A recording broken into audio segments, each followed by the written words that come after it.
أعوذ بالله من الشيطان الرجيم. Ini buku yang sangat bagus, Haruman Rohani. Siapa yang menyusunnya? Syekh Ahmad Fahmi Zamzam. InsyaAllah petang ni ada rezeki saya akan jumpa dengan Syekh. Tadi dah hubungi dan kita tahu Syekh Ahmad Fahmi Zamzam ada duduk dekat sini kan? Kat mana dah Syekh duduk? Ini satu ulama Nusantara ni. Rumahnya ada juga di Kedah. Tadi kita hubungi dia nak bertolak ke Indonesia. Dia punya kuliah bukan dekat-dekat Indonesia, Thailand, Malaysia. Orangnya dah berumur tak silap saya wallahualam dah 70 lebih ke umur Syekh. Wallahualam. Tapi sihat, kuat, hati terang, mata terang. Maksudnya kita doakan untuk guru kita ni terus sihat dan kuat untuk menyampaikan ilmu yang begitu banyak. Banyak buku. Jadi daripada buku ni saya selalu juga bawa ke kuliah mana-mana. Sebab apa? Kandungannya sangatlah menyejukkan hati kita dan juga mengurangkan rasa kita ni cintakan dunia. Bila kita baca hadis-hadis Nabi seumpama ini, masalah selesai. Rupanya masalah sebenar kita, hati kita terlalu besarkan dunia, cintakan dunia sangat. Sebab itu Nabi sebutkan akan tiba suatu saat umatku akan dikerumuni oleh para musuh Islam sebagaimana orang lapar mengerumuni hidangan. Orang lapar, tengah lapar, bila dia kerumuni hidangan, apa yang berlaku? Lahap, pelahap, kelaparan, kerumun hidangan. Lalu sahabat bertanya, ya Rasulullah, adakah ketika itu kita sedikit? Tidak, bahkan umat Islam ketika itu begitu ramai. Namun Rasulullah kata mereka dihinggapi satu penyakit yang namanya penyakit wahan al-wahn. Lalu ditanya, apakah penyakit itu ya Rasulullah? Hubbud dunya wa karahiyatul maut. Mereka itu terlalu cintakan dunia, mencintai dunia dan takutkan kematian. Allahu Akbar, subhanallah. Dan memang benar muslimin muslimat sekalian, kalau kita dalam keadaan kecewa tak dapat sesuatu, melalui anak ke, melalui suami ke, melalui apa-apalah, tentang bab berkaitan dengan dunia, sama ada kita tak dapat pujian manusia. Contohlah kan, adik kita kenduri, kita pun pergi nolong, pagi sampai tengah hari kita duduk kat dapur potong bawang apa semua, tapi tak ada orang pun puji kita.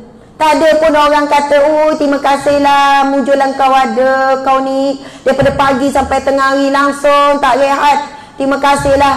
Kita balik pun orang tak perasan. Suami pun tanya, awak kenapa muka masam tu, tak ada apa? Macam mana tadi kenduri rumah dia awak? Penat je dia orang tu, buat tak nampak je saya ni. Kita duduk kat dapur tak habis-habis buat kerja, dia tu pakai lawa-lawa duduk depan senyum-senyum sengih tu je. Rasa penat berganda-ganda. Tapi satu hari kita buat juga kerja kahwin tu, buat kat dapur, tapi orang berbakul-bakul puji. Oi dia ni kalau ada selesai semua masalah. Kak duduklah rehat, nampak? Tak apa, tak ada masalah, aku dah biasa. Sehat, segar, kuat. Sampailah balik suami tegur, macam mana? Alhamdulillah bang, saya buat kerana Allah, Allah bagi kuat. Rupanya tenaga yang kuat itu bukan datang daripada kerana Allah, kerana pujian-pujian tadi itu. Manusia duduk puji-puji, seronok, jadi kuat, jadi sihat, jadi gagah. Kadang kita tak sedar, para muslimin muslimat sekalian, apabila Allah menyekat kita dipuji oleh manusia, rupanya ketika itu kita sebut, tak apalah bang, kalau manusia tak pandang, harap-harap Allah pandanglah apa yang saya buat tadi, dapatlah pahala. Sebab apa Nabi sebut? Setiap orang mukmin itu bila dia penat ke, dia susah hati ke, dia sedih ke, dia sakit ke, melainkan Allah sedang menggugurkan dosa-dosanya. Hadis yang sahih dalam buku ni ada, nanti kita akan baca. Sebab itu kita penat buat kenduri kahwin ke, penat jaga anak ke, penat menyapu, penat masak, semua itu tak sia-sia. Penat-penat buat juga. Sebab setiap kepenatan itu Allah sedang gugurkan dosa-dosa kita. Hadis yang sahih. Kita akan baca kejap lagi. InsyaAllah cuba bayangkan tengah menyapu-nyapu tu kan, nampak dosa berguguran, plup-plup-plup jatuh dosa. Kalau dosa tu kan Nabi sebut ada pada titik hitam pada hati. Tapi bayangkan kalau titik hitam tu dekat muka, dah penuh belum muka kita dengan titik hitam? Penuh, tak ada ruang, dah tebal. Dosa mengumpat saja dah cukup, dah penuh muka ni. Tapi bila kita penat masak, sabar juga nampak bergugur hitam tu. Agak-agak kita boleh tak masak dengan lama? Boleh. Lepas masak menyapu, suami kata, awak daripada pagi sampai petang tak rehat, tak penat ke? Memang penat bang, tapi awak tak nampak ke dosa sedang gugur ni? Dia jadi semangat, jadi kuat. Sebab itu orang yang beriman, orang yang beriman ada iman, dia ada nilai percaya pada hadis Nabi. Bila hadis Nabi kata penat, sedih, sakit itu gugurkan dosa, dia boleh sabar, dia boleh kuat. Cukuplah itu jadi motivasi kepada kita. Tapi biasa manusia tak cukup dengan hadis Nabi, tak cukup dengan firman Allah. Dia sangat berhajatkan dengan manusia. Allahu Akbar, Masya Allah. Ya ustazah yang comel. Allahu Akbar. Ada soalan dah? Tulisan comel kecil halui. Orang Kedah ni memanglah baik-baik, lembut-lembut.